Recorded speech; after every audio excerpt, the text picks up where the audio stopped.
এটা শুকরিয়া আদায় করবেন নিজের সন্তানদেরকে মাদ্রাসায় ভর্তি করানোর মাধ্যমে, এবং সেই সাথে নিজের অর্থ দিয়ে, বুদ্ধি দিয়ে, পরামর্শ দিয়ে দ্বীনি শিক্ষা প্রতিষ্ঠানকে সহযোগিতা করার মাধ্যমে।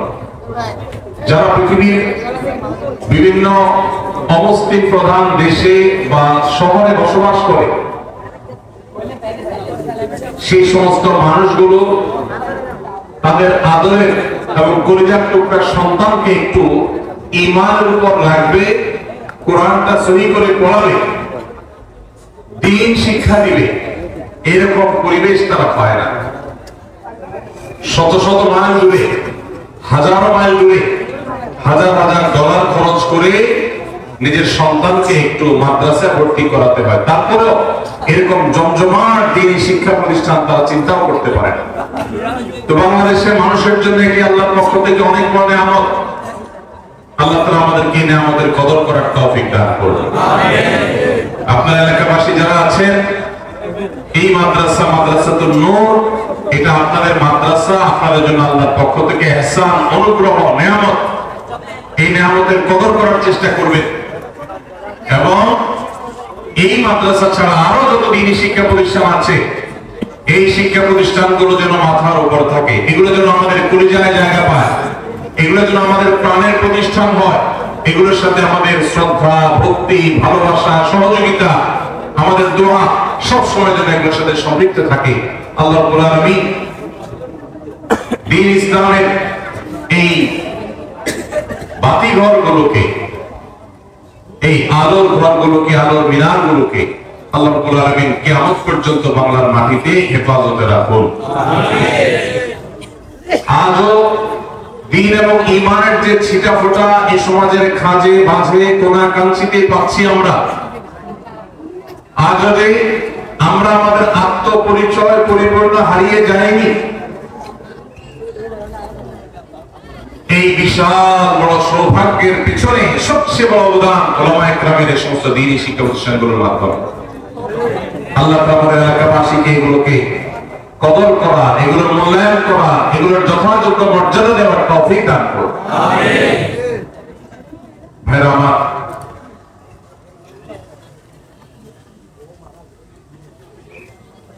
আমি একটি সুনির্দিষ্ট বিষয়ের উপর কিছু কথা আপনাদের সামনে আলোচ করার আগে রাখি। শুরুতে আমি দোয়া করি, আমি যে কথাগুলো বলবো আমার রব যেন সেগুলোর উপর আমার নিজেকে আমলের তৌফিক আল্লাহ তাআলা দান করেন, আমাকে যেন আল্লাহ তাআলা ইখলাসের সাথে বলার তৌফিক দান করেন, এই কথাগুলো যেন আমার নিজের কলবে হৃদয়ে আল্লাহ তাআলা ধারণ করার তৌফিক দান করেন, আপনাদের কলবে যেন আল্লাহ তাআলা ধারণ করার তৌফিক দান করেন। আমিন। ভাইরা আমার, আজ যে বিষয় নিয়ে আমি আপনাদের সামনে কথা বলার ইরাদা রেখেছি তা হলো আল্লাহ সুবহানাহু ওয়া তাআলা কোরআনে হাকীমের বিভিন্ন জায়গায় আল্লাহর ঈমানদার বান্দাদের মধ্য থেকে বিভিন্ন শ্রেণীর মানুষের কথা উল্লেখ করে আল্লাহ ঘোষণা দিয়েছেন আল্লাহ তাদেরকে ভালোবাসেন। আমরা কে কে আল্লাহর ভালোবাসা চাই? সবাই চাই? আল্লাহ আপনি আমাদের সবাইকে আপনার ভালোবাসার তৌফিক নসিব করুন। আমিন। ভাইরা আমার, কোন ক্ষমতাধর ব্যক্তি, কোন প্রভাবশালী রাজনৈতিক ব্যক্তিত্ব, প্রশাসনিক ব্যক্তিত্ব, কোন পয়সাওয়ালা মানুষ যদি কাউকে একান্ত ভালোবাসেন, স্নেহ করেন, তার তো কাছের লোক হওয়া যায়, এটাকে আমরা অনেক গৌরবের বিষয় মনে করি, তাই না? তাহলে স্বয়ং আল্লাহ রাব্বুল আলামিন যদি কাউকে ভালোবাসেন, তার চেয়ে বড় গৌরবের বিষয় আর কি হতে পারে? আজ আমরা এমন ৮ সৌভাগ্যবান মানুষের কথা শুনবো, যেই সৌভাগ্যবান মানুষগুলোকে আল্লাহ তাআলা ভালোবাসেন বলে কোরআনে জানিয়ে দিয়েছেন, ঘোষণা দিয়ে দিয়েছেন।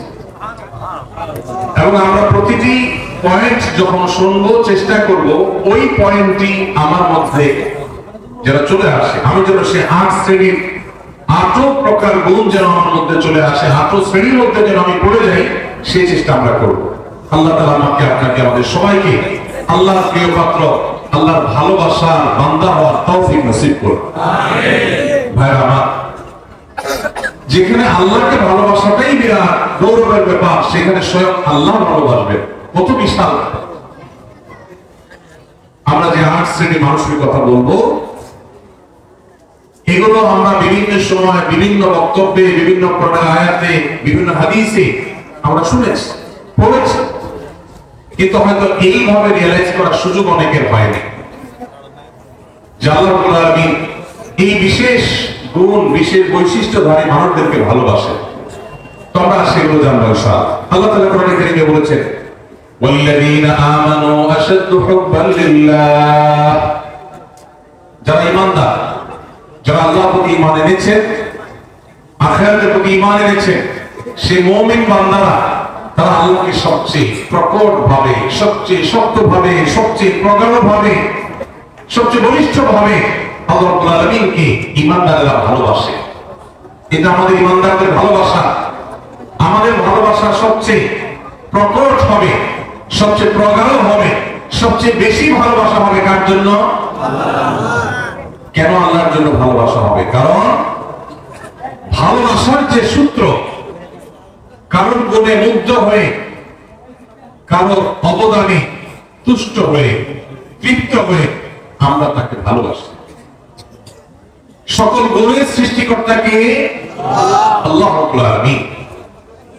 যদি কারোর গুণে, কোন ব্যক্তি বা বস্তুর গুণে আমাকে মুগ্ধ করে এবং তাকে ভালোবাসতে বাধ্য করে, তাহলে ওই ব্যক্তি বা বস্তুর গুণের সৃষ্টিকর্তা, যিনি এই গুণকে সৃষ্টি করেছেন, এই গুণ তার সৃষ্টি না হলে ওই ব্যক্তি বা বস্তুর মধ্যে আসতোই না।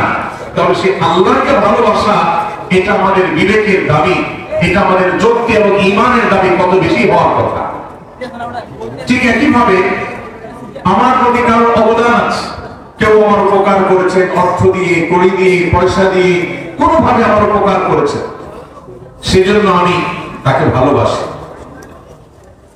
যিনি আমার উপকার করেছে, তিনি নিজ উপকার করার ক্ষমতা সংরক্ষণ করেন না, আল্লাহ তাআলা তাকে উপকার করার ক্ষমতা দিয়েছেন, সামর্থ্য দিয়েছেন, তৌফিক দিয়েছেন, মানসিকতা দিয়েছেন, তাই তিনি করতে পেরেছেন।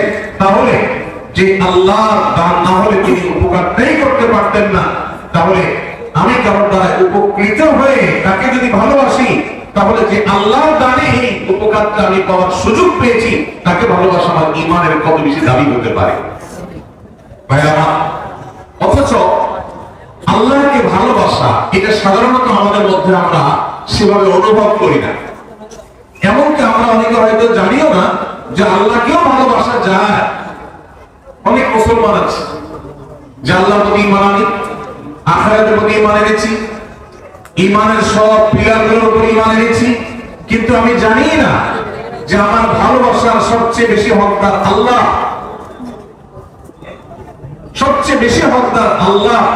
এটা জানা তো দূরের কথা, আল্লাহ রাব্বুল আলামিনকেও যে ভালোবাসা যায় বা ভালোবাসা উচিত, এই সেন্সটুকু পর্যন্ত আমাদের অনেক মুসলমানদের মধ্যে নেই। ভাই আমার, ভালোবাসার যত কারণ থাকতে পারে, তার সব কারণ, এই সবগুলো যার কারণে বা যার সৃষ্টি হিসেবে, সেগুলোর কারণে আল্লাহ রাব্বুল আলামিনের প্রতি ভালোবাসা, এটা ঈমানের দাবি। কারোর মধ্যে যদি আল্লাহর প্রতি ভালোবাসা কম থাকে, তাহলে বুঝতে হবে তার ঈমান দুর্বল। আর কারোর যদি আল্লাহর ভালোবাসা তার মধ্যে বেশি থাকে, বুঝতে হবে তার ঈমান শক্তিশালী।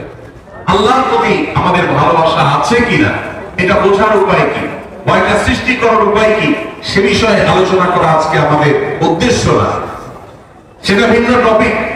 আমি শুধু মূল বিষয়টা পড়লাম যে ঈমানদার হিসাবে আমরা আমাদের মাকে ভালোবাসি, আমরা আমাদের বাবাকে ভালোবাসি, আমরা আমাদের স্বামীরা স্ত্রীরা স্বামীদেরকে, বাবা সন্তানকে, সন্তান বাবাকে, ভাই বোন পরস্পরকে আমরা একে অন্যকে ভালোবাসি।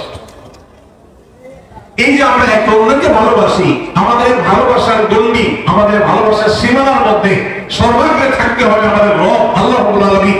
কারণ মা বাবা না হলে আমি দুনিয়াতে আসতাম না, আর আল্লাহ রাব্বুল আলামিন মা বাবাকে সৃষ্টি না করলে, তৌফিক না দিলে আমার দুনিয়াতে আসার কথা মা বাবাও চিন্তা করতেন না। এই জন্য ভাই, আল্লাহ তাআলাকে আমাদের ভালোবাসতে হবে।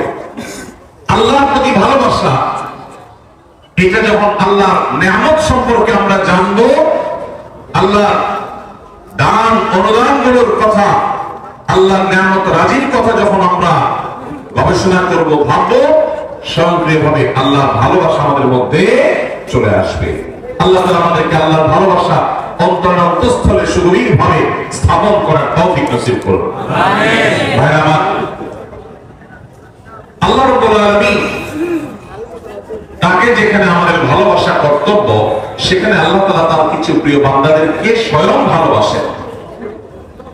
আপনার সাথে কোনো পাওয়ারফুল ব্যক্তির সাথে পরিচয় আছে, এটাই যেখানে আপনার জন্য গৌরবের ব্যাপার, সেখানে সে পাওয়ারফুল ব্যক্তি যদি আপনাকে ভালোবাসেন, আপনাকে পছন্দ করেন, স্নেহ করেন, তাহলে সেটা আপনার জন্য কত বড় গৌরবের ব্যাপার হতে পারে।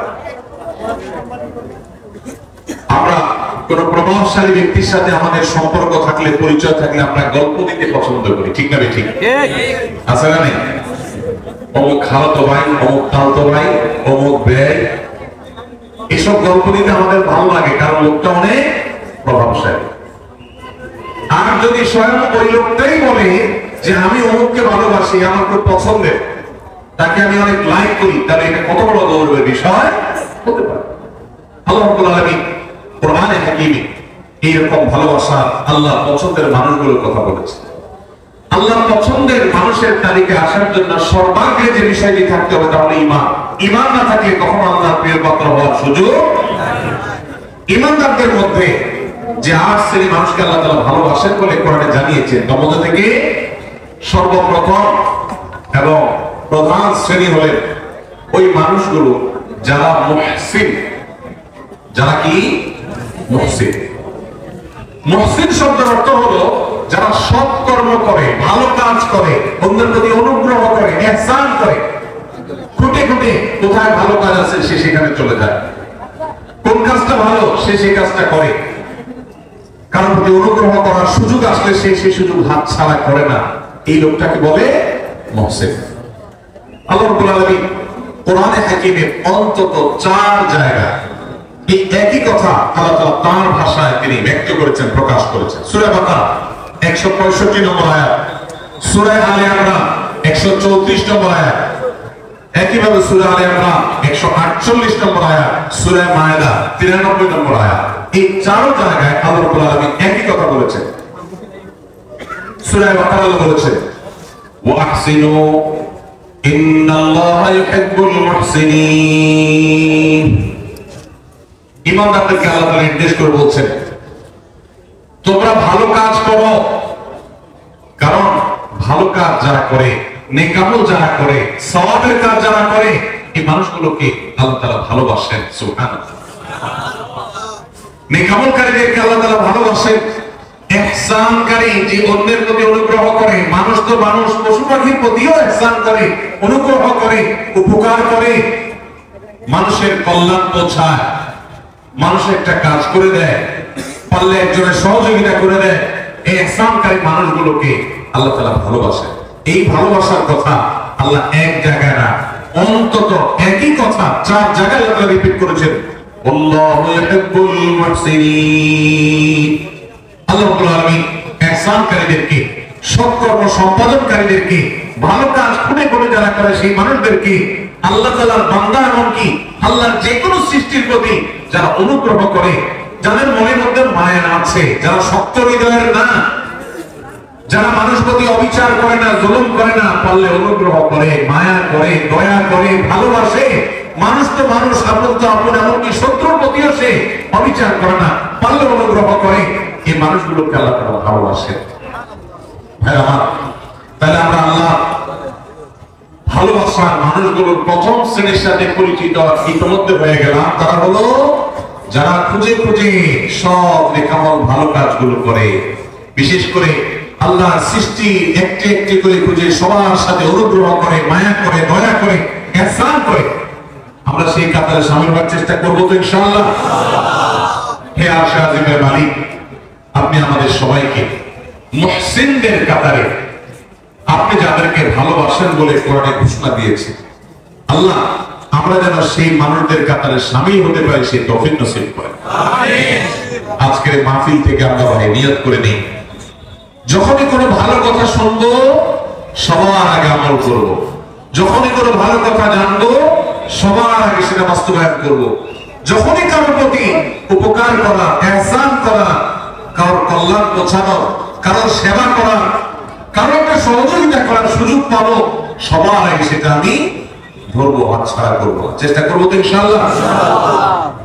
স্বার্থপরতার এই যুগে, স্বার্থান্বের এই যুগে প্রত্যেকটা মানুষ নিজের স্বার্থ নিয়ে ভাবে, কারোর উপকারের কথা সাধারণত চিন্তা করে।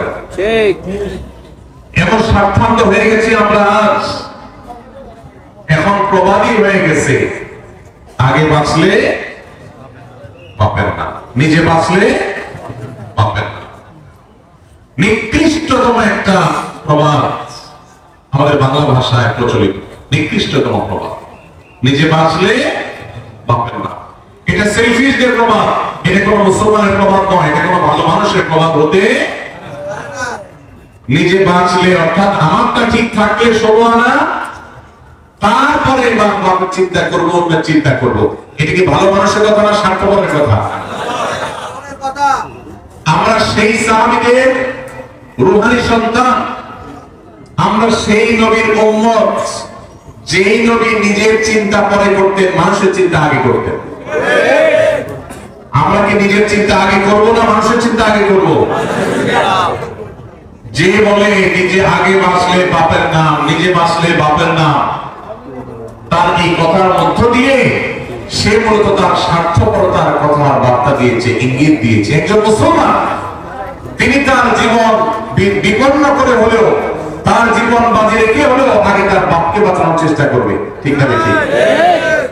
আপনার জীবন আপনার বাপের জীবন, দুইটার যে কোনো একটা টিকবে আপনি যদি এটা জানেন। আপনি আপনার মা, দুইজনের যে কোনো একজন বাঁচতে পারবেন যদি আপনি জানেন। আপনি যদি নিজেরটা বাঁচানোর চিন্তা করেন, মাটা বাঁচানোর চিন্তা না করেন, আপনি কি সুসন্তান না কুসন্তান? তাহলে বোঝা গেল স্বার্থপর এটা কখনো ভালো মানুষের চরিত্র নয়। একজন ভালো মানুষের চরিত্র হলো তিনি কিভাবে অন্যের উপকার করবেন। আল্লাহ রাব্বুল আলামিন কোরআনে কারীমে এই অন্যের প্রতি অনুগ্রহকারী মানুষদের প্রশংসা করেছেন বিভিন্ন জায়গায়। ওয়া ইউসিরুনা আলা আনফুসিহিম ওয়ালাউ কানা বিহিম খাসাসা। আল্লাহ রাব্বুল আলামিন সাহাবীদের প্রশংসা করে বলেছেন তারা অন্যকে অগ্রাধিকার দেয়, নিজের উপরে অন্যকে অগ্রাধিকার দেয়। নিজের শত কষ্ট, শত প্রয়োজন থাকা সত্ত্বেও আরেক ভাইয়ের প্রয়োজন থাক, আমি দিলাম না, আমার ভাইকে দিলাম। ভাইরা আমার, নামাজি মুসলমান বহু পাবেন, কম হোক বেশি হোক সব এলাকায় পাবেন। রোজাদার মুসলমানও পাবেন, ওয়াজ মাহফিলে এসে ঘন্টাকে ঘন্টা বসে বসে ওয়াজ শোনার মতো মুসলমানও পাবেন। কিন্তু এই মুহসিন মুসলমান ঘরে ঘরে প্রত্যেকটা জায়গায় জায়গায় আপনি খুঁজে পাবেন। এই জন্য আজকের মাহফিল থেকে আমরা মুহসিন মুসলমান হওয়ার প্রতিজ্ঞা করে, নিয়ত করে তারপর যাবো ইনশাআল্লাহ। আল্লাহ আপনি আপনার বান্দা আমাদেরকে আপনার মুহসিন বান্দাদের কাতারে শামিল হওয়ার, গণ্য হওয়ার, তাদের অন্তর্ভুক্ত হওয়ার তৌফিক আপনি নসিব করেন। আমিন। নিজের চিন্তা যারা শুধু করে, যারা স্বার্থপর হয়, তারা সুখী হয়। আর যারা অন্যের চিন্তা বেশি করে নিজের চাইতে, এরা ডাবল সুখী হয়। কিভাবে ডাবল সুখী? আপনি শুধু নিজের চিন্তা করলে আপনি সুখী হবেন, ঠিক আছে। আপনি যদি নিজের চিন্তা বাদ দিয়ে বা নিজের চিন্তাকে অগ্রাধিকার না দিয়ে আরেকজনকে আপনি অগ্রসর করে দেন, আরেকজনের চিন্তা করেন যে আমি একটু কষ্ট করি, আরেকজনকে সুযোগ দিই, এইটা যদি আপনি চিন্তা করেন, মানুষের মুখে হাসি ফুটানোর যে আনন্দ, মানুষের উপকার করার যে আনন্দ, এই আনন্দ নিজে ভোগ করার মধ্যে কখনো নিহিত। আমাদের এই প্রিয় স্বদেশ, এই প্রিয় বাংলাদেশকে যদি আমাদের গড়ে তুলতে হয় সত্যিকারের স্বপ্নের বাংলাদেশ হিসাবে, তাহলে আমাদের প্রত্যেককে এই মুসলিমদের কাতারে সামিল হতে হবে। স্বার্থপর মানুষ দিয়ে একটা সুন্দর দেশ কখনো গড়া যেতে পারে না। আল্লাহ আমাদের সবাইকে আমাদের নিজের স্বার্থের চাইতে আমাদের অন্য যে কোনো ভাই, যে কোনো মানুষ, যে কোনো মুসলমান, আল্লাহ যে কোনো সৃষ্টিকে অগ্রাধিকার দেওয়া, অন্যের প্রতি অনুগ্রহ করা, খুঁটে খুঁটে খুঁজে খুঁজে মানুষ উপকার করার তৌফিক আল্লাহ আমাদের সবাইকে দান করুন। আমিন। ভাইরা আমার, ইহসান এর সংজ্ঞা বা এর পরিচয় শুরুতে বলেছিলাম যে ইহসান হলো আপনি মানুষের উপকার করলেন। ইহসান হলো যে কোনো নেক আমল করলেন, নামাজ পড়লেন এটা ইহসান, রোজা রাখলেন এটা ইহসান। আর ইহসানের সর্বোচ্চ স্তর কি? নবী করিম সাল্লাল্লাহু আলাইহি ওয়াসাল্লাম হাদিসে জিবরিল, ঐতিহাসিক হাদিস, যে হাদিসে জিবরিল আলাইহিস সালামের মাধ্যমে আমাদেরকে দ্বীন শেখানো হয়েছে, সেই হাদিসে নবী করিম সাল্লাল্লাহু আলাইহি ওয়াসাল্লাম শিক্ষা দিয়েছেন কি ইহসান হলো আনতা আবুদাল্লাহা কাআন্নাকা তারা ফাইন লাম তাকুন তারাহু ফাইন্নাহু ইয়ারাক। আপনি যখন ইবাদত করবেন, নামাজ পড়বেন, আপনার স্মরণ আসবে যে আমি নামাজে দাঁড়িয়েছি, আমি আল্লাহকে দেখছি, আল্লাহকে দেখছি, এই কথা মনে করে নামাজে দাঁড়াবেন। আর যদি এই কথা মনে করতে না পারেন, এতদূর শক্তিশালী ইমানদার না হন, তো কমপক্ষে এইটা ভাববেন যে আল্লাহ তাআলার অবজারভেশনে আমি আছি, আল্লাহর দিকে তাকিয়ে আছি। ভাইরা আমার, আপনি কোথাও ডিউটি করেন কোনো কোম্পানির মালিক পেছনে দাঁড়ানো আছে, অন দ্য স্পট আপনি ডিউটি করছেন। আপনি যদি জানতে পারেন, অনুভব করেন যে মালিক সাহেব পেছনে দাঁড়ানো আছে বা মনিটর করছে আপনাকে, তাহলে আপনার কাজের সিরিয়াসনেস একটু হলে বেশি হবে কি হবে না? আপনি যদি মনে চলে বসবেন কি বসবেন না? ঠিক একই ভাবে আমরা যখন ইবাদত বন্দেগী করব, যে কোনো ভালো কাজ করব, আমরা চিন্তা করব আমাদেরকে কে দেখছেন? আল্লাহ দেখছেন। আল্লাহ রাব্বুল আলামিন সবকিছু দেখেন, কোনো কিছুই তার কাছে গোপনীয় থাকে না। বিধায় ওই মানসিকতা নিয়ে যদি ইবাদত করতে পারেন, এটা হলো ইহসানের সর্বোচ্চ স্তর, সর্বোচ্চ লেয়ার। আপনি মুহসিনদের মধ্যে সবচেয়ে আপার ক্লাসের মুহসিন হতে পারবেন যদি আপনার সমস্ত ইবাদত করার সময় আল্লাহর কথা স্মরণ হয়। আপনি যখন নামাজে দাঁড়িয়ে সূরা পড়ছেন, আপনার মনে হচ্ছে আল্লাহ আমাকে দেখছেন। এই যে ওয়াজ মাহফিলে বসে আপনি কোরআন এবং হাদিসের কথা শুনছেন, একটি ভালো কাজে এসেছেন, এখনো আপনার মনে হবে যে আমার আল্লাহ দেখছেন যে বান্দা আমার কোরআন হাদিসের কথা শুনছেন। অতএব আমার মনের মধ্যে যেন বাজে চিন্তা না আসে, আমার নিয়তের মধ্যে যেন ভেজাল না ঢুকে, আমি যেন ভুল কিছু না করি। আল্লাহ তাআলা আমাদের সবাইকে এইভাবে আমাদের সমস্ত আমলগুলোকে ইহসানের সর্বোচ্চ স্তর দিয়ে সাজিয়ে মুহসিনদের সবচেয়ে আপার ক্লাসে পৌঁছার তৌফিক নসিব করুন। আমিন। তাহলে প্রথম প্রকার মানুষ পেয়ে গেলাম যাদেরকে আল্লাহ রাব্বুল আলামিন ভালোবাসেন, তারা হলেন মুহসিন। আল্লাহ রাব্বুল আলামিনের নির্দেশ পালন করতে গিয়ে সকল ভালো কাজে তাদেরকে পাবেন। সব সময় এরকম কিছু মানুষ কম বেশি পাবেন যে খুঁজে খুঁজে দেখবেন যে সব ভালো কাজ করে। মসজিদে সবার আগে, বন্যা হয়েছে ত্রাণ নিয়ে সবার আগে, কেউ বিপদে পড়ছে সবার আগে, রমজানের রোজা সবার আগে, তারাবিতে সবার আগে, যে কোনো ভালো কাজে সবার আগে পাবেন। এরকম মুহসিন মানুষদের মধ্যে আমরা শামিল হতে চাইবো। আল্লাহ আমাদের সবাইকে তৌফিক নসিব করুন। নাম্বার 2, দ্বিতীয় যে শ্রেণীর মানুষকে আল্লাহ তাআলা ভালোবাসেন বলে ঘোষণা দিয়েছেন কোরআনে, এক জায়গায় নয়, একাধিক জায়গায়, অন্তত 3 জায়গায় আল্লাহ তাআলা একই কথার ঘোষণা দিয়েছেন। সেই মানুষগুলো হলেন মুত্তাকিরা। কারা? মুত্তাকিগণ। মুত্তাকিদেরকে আল্লাহ রাব্বুল আলামিন ভালোবাসেন বলে আল্লাহ তাআলা জানিয়ে দিয়েছেন। তাহলে আমরা মুহসিন হওয়ার চেষ্টা করব, আমরা একাধারে মুত্তাকি হওয়ার চেষ্টা করব ইনশাআল্লাহ। মুহসিনের পরিচয়টা আমরা জানলাম। মুত্তাকি কাকে বলে ভাই? মুত্তাকি বলা হয় ওই ব্যক্তিকে যে ব্যক্তি আল্লাহর ভয়ের চেতনা, আল্লাহর সামনে তাকে দাঁড়াতে হবে। দুনিয়ার এই জীবন এক সময় শেষ হবে, এই সংসার এক সময় ভাঙবে এবং তাকে আল্লাহর সামনে যেতে হবে, দাঁড়াতে হবে। ওই কথা চিন্তা করে আল্লাহর সব আদেশগুলো মেনে চলে, নিষেধগুলো থেকে বেঁচে থাকে। কেন? একটা সুপ্ত চেতনার ভিত্তিতে। সেই চেতনার নাম হলো তাকওয়ার চেতনা, আল্লাহ ভীতির চেতনা। এই চেতনা তাকে পরিচালিত করে। সে একটা মন্দ কাজ করার সুযোগ পায়, কিন্তু সে করে না। কেন? তার অন্তরে সুপ্ত সেই তাকওয়ার চেতনা তাকে বাধা দেয় যে আল্লাহ দেখছেন, আল্লাহ নিষেধ করেছেন, এই কাজ করলে আল্লাহ জাহান্নামে শাস্তি দিবেন। এই ভয়ে সে সেই কাজ করে না। এর নাম তাকওয়া। যেই চেতনা, যেই শক্তি, যেই সুপ্ত ঈমানের নূর মানুষকে ফজরের সময় কম করে শীতের দিনে মসজিদে নিয়ে যায়, যেই সুপ্ত চেতনা সুদ এবং ঘুষের কারবার, দুর্নীতি, অপশাসন করার ক্ষমতা থাকা সত্ত্বেও ভয়ে আল্লাহর সামনে দাঁড়াতে হবে, সেই ভয়ে সেই কথা চিন্তা করে সেই অন্যায় কাজ থেকে বিরত রাখে, ওই চেতনার নাম হলো তাকওয়া। আর ওই চেতনা যার পক্ষে আছে, যার অন্তরে আছে, তার নাম হলো মুত্তাকি। তার নাম হলো কি ভাই? মুত্তাকি। নবী করিম সাল্লাল্লাহু আলাইহি ওয়াসাল্লামের একজন আদরের সাহাবী অত্যন্ত চমৎকার ভাবে তাকওয়া এবং মুত্তাকির পরিচয় দিয়েছেন। সেটা হলো একজন মানুষ একটা জায়গায় আছেন, তিনি আরেকটা জায়গায় যাবেন। এই জায়গায় যেতে গিয়ে মাঝখানে একটা জায়গা পড়বে, এখানে সব কাঁটাওয়ালা গাছ, যে গাছের কাঁটা নিচে পড়ে পড়ে পড়ে ভরে গেছে।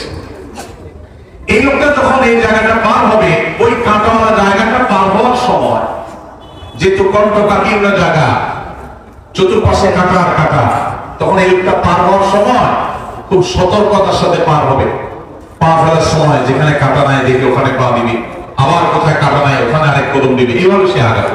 এত কিছুর পরে যদি কখনো তার পায়ে কাঁটা লেগে যায়, দ্রুততার সাথে সেটা বের করে সামনে আরো বেশি সতর্ক হয়ে সে হাঁটবে। ঠিক একই ভাবে দুনিয়াতে আমরা এসেছি, আল্লাহ তাআলা আমাদেরকে এখান থেকে পার করে জীবনকে আল্লাহর কাছে নিয়ে যাবেন, আখিরাতে আমরা যাব। এখানে বহু কাঁটা বিছানো আছে ভাই, হারামের কাঁটা, অশ্লীলতার কাঁটা, অন্যায়ের কাঁটা, দুর্নীতির কাঁটা, চুরির কাঁটা, ডাকাতির কাঁটা, মিথ্যা কথা বলার কাঁটা, হাজারো হারাম কাঁটা এখানে বিছানো আছে। ঈমানদার এই কাঁটাগুলো থেকে বাছাই করে করে তিনি পা ফেলবেন। যেখানে মিথ্যা নেই সেখানে আছেন, যেখানে চুরি নেই সেখানে আছেন, যেখানে ডাকাতি নেই সেখানে আছেন, এভাবে করে করে তিনি জীবন পার করবেন। এরপরে যদি কখনো তার গুনাহ হয়ে যায়, কাঁটা পড়ে যায়, তখন সে কাঁটা ফেলে তওবা করে আবার নতুন করে আরো বেশি সংকল্প করে শক্তিশালী তওবা করে সে সামনে হাঁটবে। এই যে চেতনা, এই যে গুনাহ থেকে বাঁচার চেষ্টা, এটার নাম হলো তাকওয়া। আর এই যে চেষ্টা যারা করে তাদের নাম কি? আল্লাহ রাব্বুল আলামিন কোরআন কারীমের সূরা তাওবা 7 নম্বর আয়াতে তিনি ঘোষণা দিয়েছেন, ইন্নাল্লাহা ইউহিব্বুল মুত্তাকিন। আল্লাহ রাব্বুল আলামিন মুত্তাকিদেরকে ভালোবাসেন, মুত্তাকিদেরকে আল্লাহ তাআলা পছন্দ করেন, যারা হারাম থেকে বাঁচার জন্য এইরকম চেষ্টা করে। ঠিক একই ভাবে আল্লাহ তাআলা সূরা আলে ইমরানের 76 নম্বর আয়াতে একই কথা বলেছেন, ফাইন্নাল্লাহা ইউহিব্বুল মুত্তাকিন। আল্লাহ রাব্বুল আলামিন মুত্তাকিদেরকে ভালোবাসেন। ভাই আমার, এই একই নির্দেশ আল্লাহ রাব্বুল আলামিন একই কথা একাধিক জায়গা বলেছেন যে তিনি মুত্তাকিদেরকে ভালোবাসেন। তাহলে আমাদের সমাজে আপনি নানাভাবে খোঁজ করলে দেখবেন, কিছু লোক আছে আপনার মসজিদে নামাজ পড়ে, আপনার এলাকায় বসবাস করে, হারামের ধারে কাছে নাই, হারাম দেখলে সে সেখান থেকে চলে যায়, আছে না নাই? যারা যুবক আছেন, কিছু কিছু বন্ধু বান্ধব আছে, দেখবেন যে বন্ধুরা সবাই মিলে কোনো অপকর্ম করবে, সেখানে হয়তো দুই একজন বন্ধু বলে, না দোস্ত আমি এখানে যাবো না, আমি এই কাজ করবো, সে সেখানে যাইতে চায় না, আছে না নাই? এটাকে বলা হয় মুত্তাকি। যাদের সুপ্ত চেতনা, তাদেরকে আল্লাহর ভয়ে অন্যায় থেকে বিরত রাখে, তার সুযোগ আছে, শক্তি আছে, সামর্থ্য আছে, পার্থিব কোনো কারণে নয়, শুধু আল্লাহ ভীতির চেতনার কারণে সে হারাম থেকে বেঁচে থাকার জন্য সংগ্রাম করে, এই লোকটাকে বলা হয় মুত্তাকি। এই লোকটাকে কোন সিসিটিভি ক্যামেরা দ্বারা, সিসি ক্যামেরা দ্বারা মনিটরিং করতে হয় না, তার বক্ষে অবস্থিত তাকওয়ার চেতনাই তাকে মনিটর করে, তাকে পাহারাদারি করে। আল্লাহ রাব্বুল আলামিন আমাদের সবাইকে মুত্তাকিদের কাতারে শামিল হওয়ার তৌফিক নসিব করুন। আমিন। সবাই মুত্তাকি হওয়ার জন্য চেষ্টা করব তো ইনশাআল্লাহ।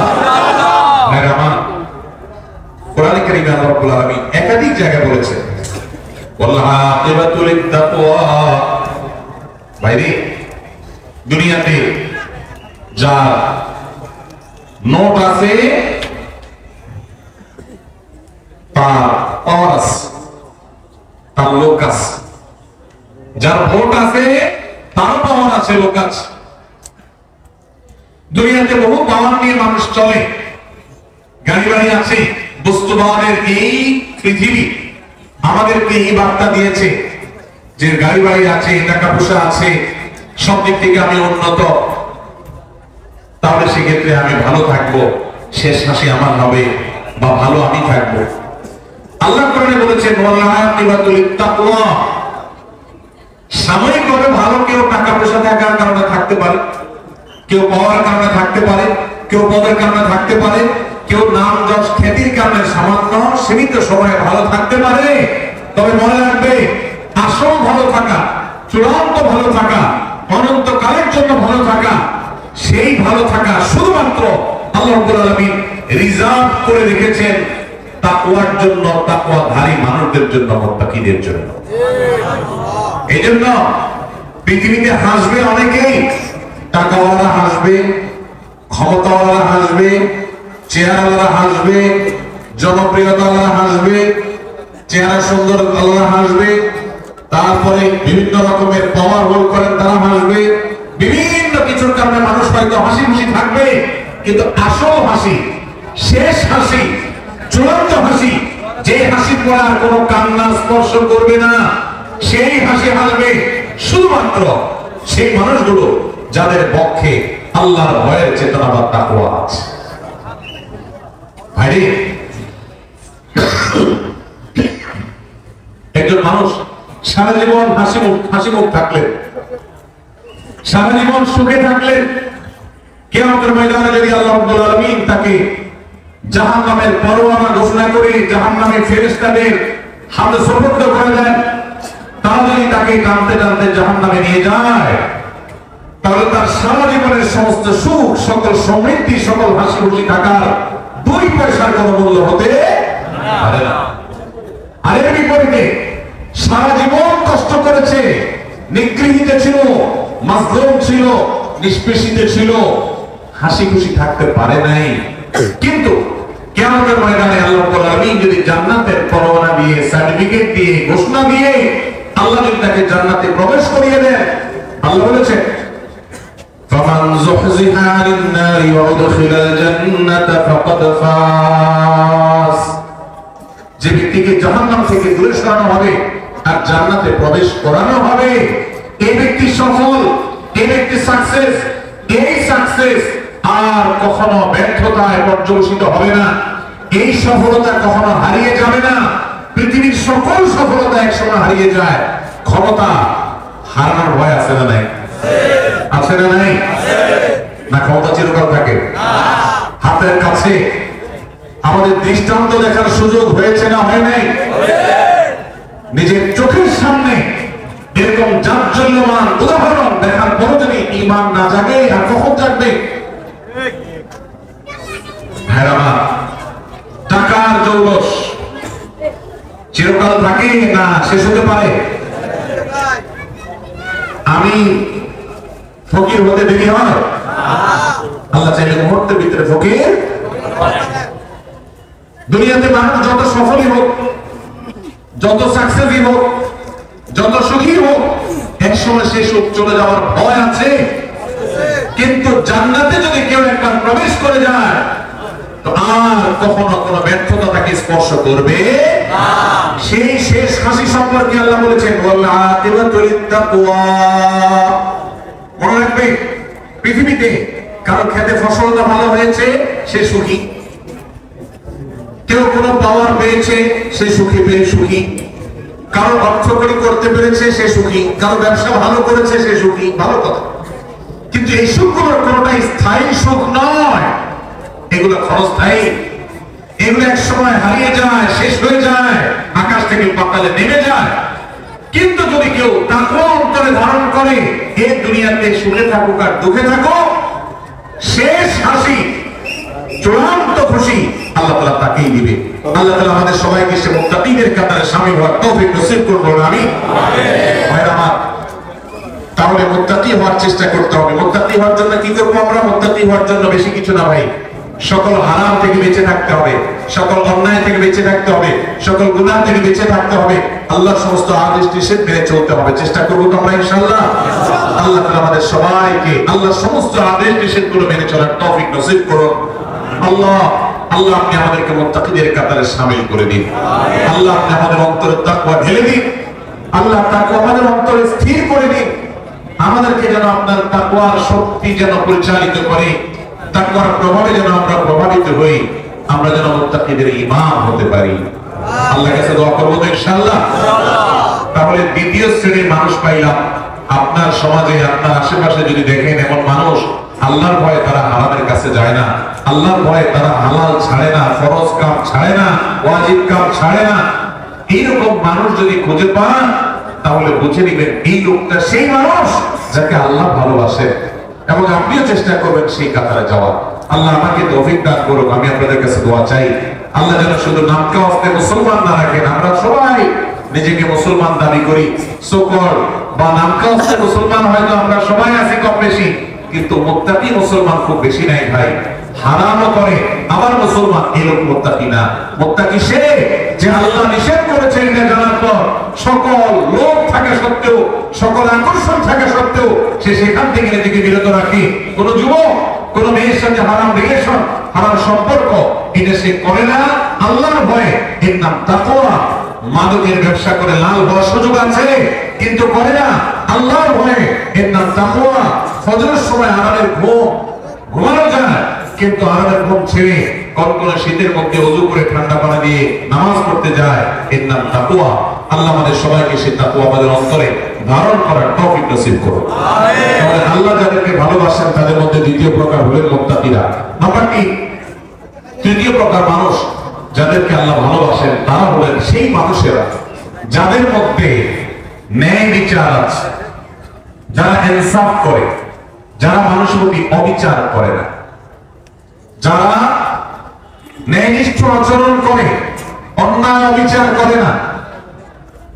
কোরআনে কারীমে যে 2-3টি নির্দেশ সবচেয়ে বেশি সংখ্যক আল্লাহ তাআলা দিয়েছেন, বারবার দিয়েছেন, বিভিন্ন জায়গায় দিয়েছেন, সেই কয়েকটা নির্দেশের মধ্যে থেকে একটা হলো এই নির্দেশটা যেন একজন মানুষ তিনি যেন ইনসাফ করে চলে, তার জীবনে যেন ন্যায় বিচার থাকে, তার মধ্যে যেন জুলুমের মানসিকতা না থাকে, অবিচার করার মানসিকতা যেন না থাকে। আপনারা হয়তো অনেকে বলবেন এটা আবার আমাদের সাথে খুব বেশি প্রাসঙ্গিক কিভাবে? যারা জাজ, যারা বিচারপতি, তারা তাদের ওই চেয়ারে বসে তারা ন্যায় বিচার করবেন কি করবেন না, বা যারা যখন শাসনভার যাদের দায়িত্বে থাকে, কাঁধে থাকে, ক্ষমতায় থাকে, তারা ন্যায় বিচার করবেন কি করবেন না এই প্রশ্ন আসতে পারে। আবার সাধারণ মানুষ আমাদের ন্যায় বিচার প্রশ্ন করতে গিয়ে অনেকে হয়তো এটা মনে করবে। ভাইরা আমার, আমাদের প্রত্যেকটা মানুষের জীবনে ন্যায় বিচার করার প্রসঙ্গ আসে কিভাবে? আপনি যদি আপনার জীবনে কখনো একটা নির্দোষ মানুষকে দোষী বলেন, লোকটার আসলে কোনো দোষ নাই, কেউ একজন ফেসবুকে তার নামে একটা বদনাম উঠাই দিছে, আপনিও সেটা শেয়ার করে তার বদনামি করছেন, তাহলে এটা কি তার প্রতি সুবিচার হলো না অবিচার হলো? এই অবিচারটা আমাদের দ্বারা হয় কি হয় না? ঠিক একই ভাবে আমাদের আশেপাশে অসংখ্যবার সকাল থেকে রাত পর্যন্ত আমরা দেখা যায় আমরা অবিচার করি, আমরা টের পাই না।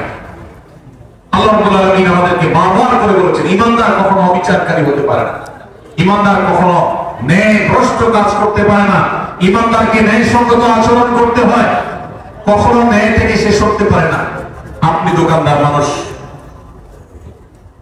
আপনি মুদি দোকানদারি করেন, কাস্টমারকে দেশি মসুর ডাল দেওয়ার কথা বলে সাথে ইন্ডিয়ান মশলা মিশিয়ে দিলেন, এটা কি তার প্রতি সুবিচার করলেন না অবিচার করলেন? দাম নিলেন দেশি মশারি, দিলেন ইন্ডিয়ানটা মিশায়। মশারি ইন্ডিয়ানটার দাম বেশি না দেশিটার দাম বেশি? যেটার দাম বেশি ওইটার টাকা দিলেন, আর কম দামটার সাথে মিশিয়ে দিলেন। ন্যায় বিচার হলো না অবিচার হলো? তার যা হক সেটা দেয়া হয়েছে না নষ্ট করা হয়েছে? ভাইরা, আপনি কাস্টমার, দোকানদার না, টাকা একটা ছেড়ে গেছে, টাকা ছিঁড়লে টাকার মান কমে না। বাংলাদেশ ব্যাংকের নিয়ম অনুযায়ী, দেশের প্রচলিত আইন অনুযায়ী কোন টাকা ছিঁড়লে ওটার মান কমে যায়। কিন্তু যেভাবেই হোক আমাদের সমাজে কারো কাছে ছেঁড়া টাকা থাকলে সেই টাকা চালাইতে খবর আছে, কারণ কেউ ছেঁড়া টাকা দিতে চায়। এই জন্য আপনার কাছে কোনোভাবে একটা ছেঁড়া টাকা চলে আসছে, আপনি ছেঁড়া অংশকে লুকায়া দোকানদারকে এমন ভাবে দিয়ে দিচ্ছেন ব্যস্ততার মধ্যে এটা ক্যাশে রেখে দিচ্ছে। সুবিচার হলো নাকি অবিচার হলো? দোকানদার আপনাকে জিনিসটা দিছে ভালো, আপনি টাকাটা দিচ্ছেন এমন টাকা যে টাকা নিয়ে তার ভেজালে পড়া লাগবে, তাহলে কি সুবিচার হয়েছে না অবিচার হয়েছে? একজন মানুষ তিনি এখানে নাই, তিনি এখন বাজারে গেছেন। আরেকজনের সাথে বসে তার ব্যাপারে আপনি বদনামি করলেন, তার প্রতি সুবিচার হলো না অবিচার হলো? এগুলো দূরবর্তী অবিচার। আমরা যদি একেবারে প্রাসঙ্গিক, একেবারে সবচেয়ে নিকটবর্তী যে সুবিচার অবিচারের বিষয়টা সেটাও দেখি, তো আমরা দেখবো যে আমরা ওই যে আমি শুরুতে যে প্রবাদের কাছে কথা বলছিলাম, আমরা নিজের বেলায় 16 আনা, অন্যের বেলায় 1 আনাও। এটা কি সুবিচার না অবিচার? এই সমাজে বেশিরভাগ মানুষ দেখবেন এত বেশি স্বার্থপর যে নিজেরটা 16 আনা বোঝে, আরেকজনটা 1 আনাও বোঝে না। এই লোকটার ভিতরে সুবিচার আছে না অবিচার আছে? আল্লাহ রাব্বুল আলামিন অবিচারকারী মানুষদের ভালোবাসেন, আল্লাহ ভালোবাসেন সুবিচারকারী মানুষদের। ভাই আমার, আপনি রাস্তায় যাচ্ছেন, হঠাৎ করে দেখলেন একটা ভেজাল লাগছে, গন্ডগোল চলছে। কি গন্ডগোল? আপনার খুব ঘনিষ্ঠ এক বন্ধু বাইক নিয়ে যাচ্ছে, রিকশাওয়ালার সাথে কোনোভাবে অ্যাক্সিডেন্ট হয়ে গেছে, এখানে এটা নিয়ে বাদানুবাদ ঝগড়া চলতেছে, কার দোষ কার ভুল। আপনি সেখানে গিয়ে যখন দেখছেন যে আমার দোস্ত বাইক চালাচ্ছে, রিকশাওয়ালার সাথে সংঘর্ষ হয়েছে, রিকশা আরোহী পড়ে গেছেন, আহত হয়েছেন, রিকশাওয়ালা ক্ষতিগ্রস্ত হয়েছে, আপনি চোখ বন্ধ করে ডাইরেক্ট যায় যেভাবে ও ঘুরায় পেঁচায় আপনার দোস্ত, আপনার বন্ধুর পক্ষ অবলম্বন করলেন, আর রিকশাওয়ালা বললেন ভাই আপনারই তো দোষ মনে হচ্ছে। সুবিচার না অবিচার? আপনি ভালো করে জানেন না, আপনি ওখানে ছিলেনও না। আপনার দোস্ত দেখে আপনি তার পক্ষ নিয়ে নিলেন, আরেকজনের বিপক্ষে চলে গেলেন। সুবিচার না অবিচার? আপনার এলাকার মানুষের সাথে আরেক এলাকার মানুষের গন্ডগোল লাগছে, আপনি যা দেখলেন আমার ভাইয়ের কাছে মানুষ, এবার যেহেতু আমার ভাইয়ের কাছে মানুষ, ওকে অন্ধের মতো তার সমর্থন করলাম, সে অন্যায়কারী হোক আর নির্দোষ হোক, সে যেটাই হোক না কেন, আমার এলাকার লোক বিধায় তার সমর্থন আমি করলাম। সুবিচার না অবিচার? কারণ তার পক্ষে যদি আপনি নেন আর যদি সে আসলে দোষী হয়, তাহলে আপনি দোষীর পক্ষ নিলেন, নির্দোষের বিরুদ্ধে গেলেন, সুবিচার হবে না অবিচার হবে? ইমানদার কখনো অবিচার করতে পারে না। ভাই আমার, এই কথাকে আল্লাহ রাব্বুল আলামিন কোরআনে কারীমে সূরা মুমতাহানা 8 নম্বর আয়াতে বলেছেন। একই কথা আল্লাহ রাব্বুল আলামিন কোরআনে কারীমে সূরা হুজুরাতের 9 নম্বর জায়গায় 9 নম্বর আয়াতে বলেছেন। একই কথা আল্লাহ তাআলা সূরা মায়দা 42 নম্বর জায়গায় বলেছেন। অন্তত 3 জায়গায় আল্লাহ তাআলা বলেছেন ইন্নাল্লাহা ইউহিব্বুল মুকসিতিন। আল্লাহ বলেছেন ওয়াকসিতু, তোমরা সব সময় ন্যায় বিচার করে চলবে। খবরদার, ন্যায় বিচার করে চলবে, কারণ আল্লাহ তাআলা ন্যায় বিচারকারীদেরকে, ন্যায়নিষ্ঠ আচরণকারীদেরকে, ইনসাফকারীদেরকে ভালোবাসেন। জালিম, অত্যাচারী, অবিচারকারী এরকম মানুষকে আল্লাহ পছন্দ করেন না, ভালোবাসেন না। আল্লাহ ভালোবাসেন তাদেরকে যারা ন্যায় বিচার করে। অনেক লোক নামাজ পড়ে, ন্যায় বিচার নাই, আছে না নেই? অনেক লোক লম্বা দাঁড়িয়ে আছে কিন্তু ন্যায় বিচার নাই, আছে না নেই? এক ছেলে তার একটু বেশি টানে, আরেক ছেলে দেখতেও পারে না, দাড়ি কিন্তু লম্বা। ন্যায় বিচার না অবিচার? অবিচার। বিয়ে করেছে, শ্বশুরবাড়ির জন্য যান ফিরা, বাবার খোঁজ খবর নেয় না। ন্যায় বিচার না অবিচার? অবিচার। ইমানদার সব সময় কার কতটুকু হক, আমার বাবা তার হক এতটুকু আমি দিয়ে দিব, এটা যদি আমার শ্বশুর ভাই না খুশি হোক, এমনকি আমার শ্বশুর ভাইয়ের যতটুকু হক ততটুকু আদায় করতে গেলে যদি বাপের ভাই না খুশি হোক, আমি কোনদিন অবিচার, যার যার পাওনা সেটা আমি পাই পাই করে বুঝিয়ে দিব, এর নাম সুবিচার। ইমানদার সবসময় সুবিচারকারী হবে। আজকের সমাজে দাড়িওয়ালা মানুষ কম বেশি আছে, টুপিওয়ালা মানুষ কম বেশি পাওয়া যায়, নামাজি মানুষ, রোজাদার মানুষ কম বেশি পাওয়া যায়, ওয়াজ মাহফিল শোনা মানুষের সংখ্যাও কম নয়, কিন্তু সুবিচারকারী মানুষের সংখ্যায় বেশি হাতে গোনা হয়ে গেছে, নগণ্য হয়ে গেছে, হারিয়ে গেছে। আমরা আমাদের জীবনের পরতে পরতে প্রত্যেকটা জায়গায় জায়গায় আমাদের ন্যায় বিচারের প্রশ্ন আসে। আমরা হয়তো মনে করেছি অনেকে ন্যায় বিচার আর অবিচার এগুলো তো জজদের কাজ, বিচারকদের কাজ। না ভাই, আপনি নিজে বিচারক, প্রতিটা পদে পদে আপনার বিচারের প্রশ্ন আসে। শুধুমাত্র মুসলমানদের সাথে না, এমনকি অন্য ধর্মের মানুষও যদি হয়, হিন্দু বৌদ্ধ খ্রিস্টান যে কোনো ধর্মের মানুষ যদি হয়, আল্লাহ বলেছেন কোরআনে, লা ইয়ানহাকুমুল্লাহু আনিল লাযীনা লাম ইউকাতিলুকুম ফিদ-দীনি ওয়া লাম ইউখরিজুকুম মিন দিয়ারিকুম আন তাবাররুহুম ওয়া তুকসিতু ইলাইহিম ইন্নাল্লাহা ইউহিব্বুল মুকসিতিন।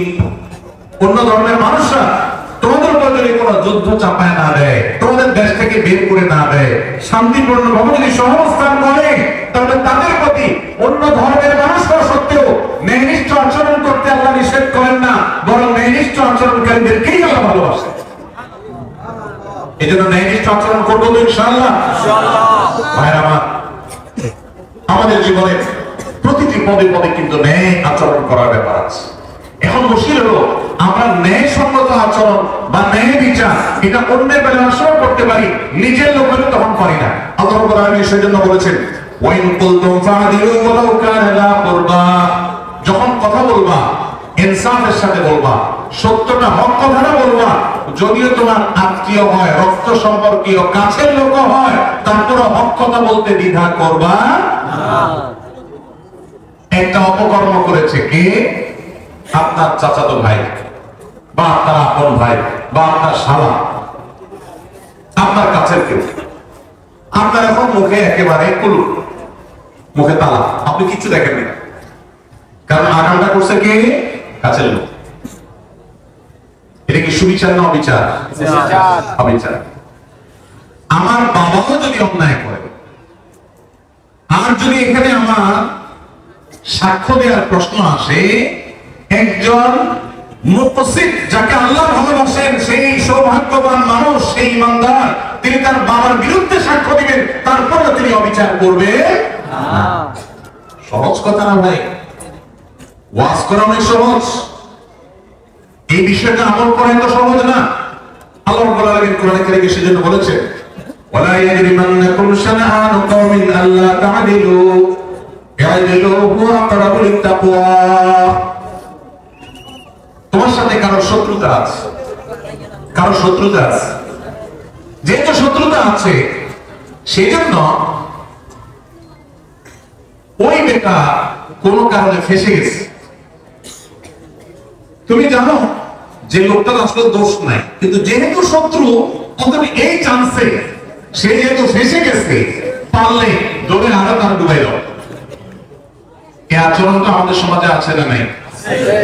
রাজনৈতিক দ্বন্দ্ব আছে, আপনি এক দল করেন, সে আরেক দল করে, যেভাবে হোক সে ফেসে গেছে, আসলে সে দোষী না, আপনি জানেন, দোষী হলে তো ভিন্ন কথা।